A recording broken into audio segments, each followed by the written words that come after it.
Salamat at gusto ko lang humirit. Nagulat din ako sa AKAP at mas lalo akong nagulat sa halaga.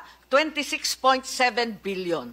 Isang programa na ngayon ko lang natuklasan at ngayon lang narinig, pero may bilin dito sa text, all soft projects including AKAP must go through the office of the Speaker. AKAP, AIX, TUPAD, MAIP for the PI and other efforts.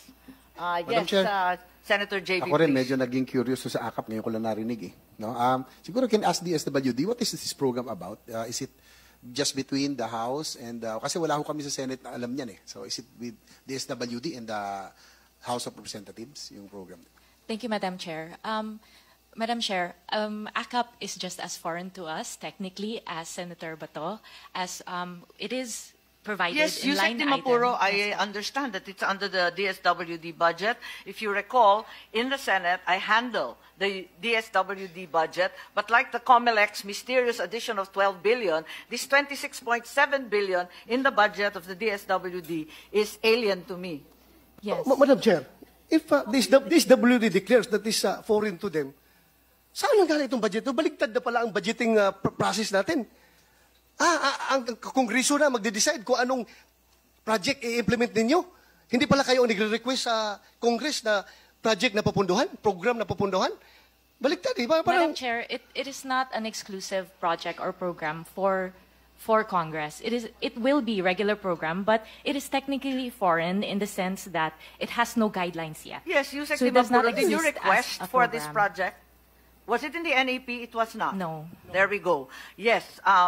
Do we allot sums of money, enormous sums of money such as this, almost 27 billion, for a project or a program that is undefined, unnamed, unfamiliar, with no guidelines whatsoever, with no target beneficiaries, and is just left open? Is this the usual practice in the DSWD?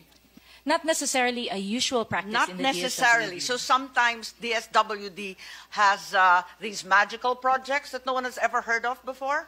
We don't create magical projects, Madam Chair. These are But part when of is the it GAA. necessary? You said not necessarily. So there are times when it is necessary to invent projects? There are times when there are necessary projects to Yes, you have QRF and you have all kinds of emergency Yes. assistance. I'm very familiar. Why do you have to invent AKAP? AKAP is not invented. I But you believe just said that guidelines and the purposes had not been established. yes, guidelines have to go through proper policy procedures. So Pero it's not linagyan na ng invented pera, out of the walang air. nakakaintindi kung paano gagawin, kung kanino ibibigay. Walang kaplano-plano pero may pera na.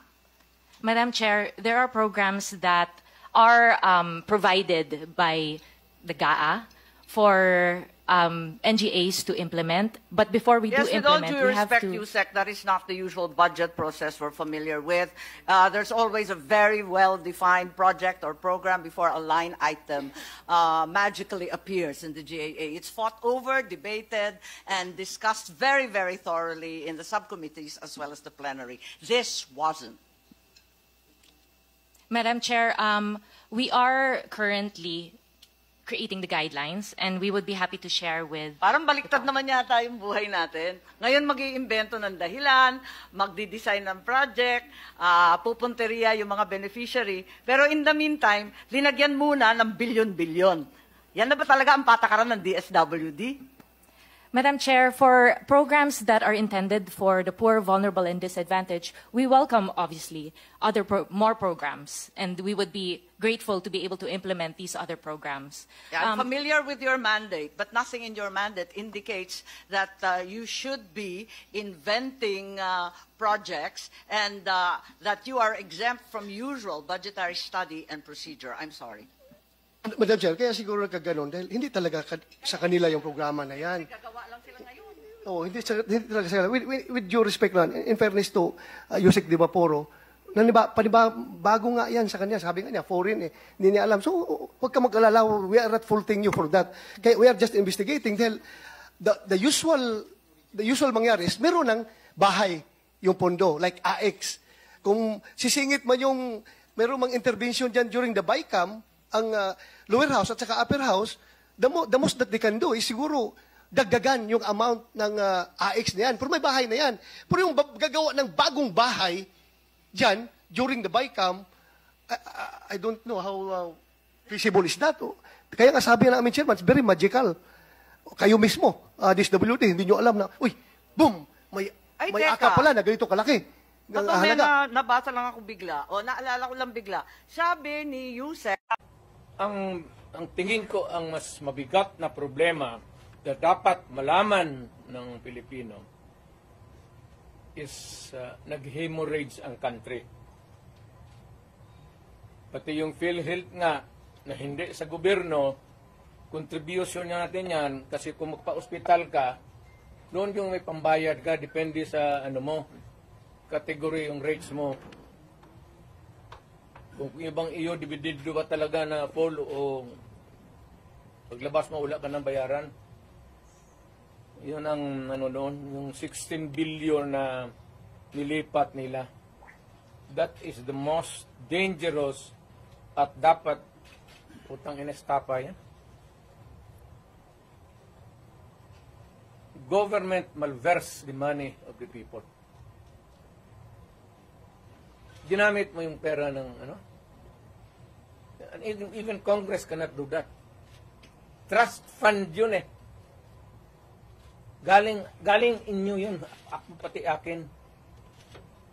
Contribution yun natin para pag nagkasakit ka ng cancer, uterus, may pang-opera ka.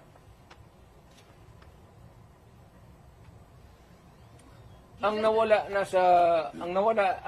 ating PhilHealth funds natin lahat was about 8.9 billion 89 billion of that 89 billion 27 na lang ang nawala. 27 na lang ang natira. Paano yan? Hindi man maano ng Kongreso. Ang atin is, bakit nila pinakialaman? Pero Mr. President, if you see that list really, may estaba case, na yan, ang problema ganito, if we're going to file a case sa court, but the justice system, the court is a government. No, di court ang pumapasok ang Supreme Court. Hihintuan na sila eh. Huwag mong pakialaman yan, kaya hindi yan inyo. Ako, fiscal ako, ang alam mong, nilverse nila yung pera eh. Ang naiwan kasi 29 billion lang. Out of the 89, 29 na lang. Saan ang pera namin? Ano, ibalik mo, wala mong pera. Maghiram nga ng pera eh. Ang gobyerno na ito, walang project. Wala kang nakikita ng project. Maintenance na lang.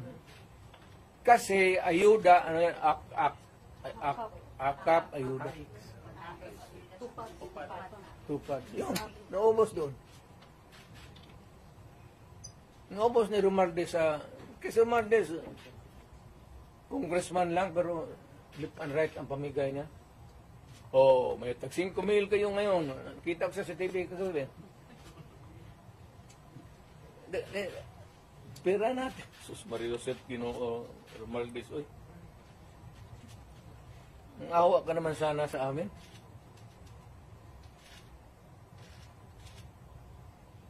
Yung 89. Ang Maharlika Fund, ang target nila sa ang 250 billion. Kinuna nila ang GSIS ng 62.5 billion. Yan, pera rin ng mga taga-gobyerno yang empleyado. Kami sa namin.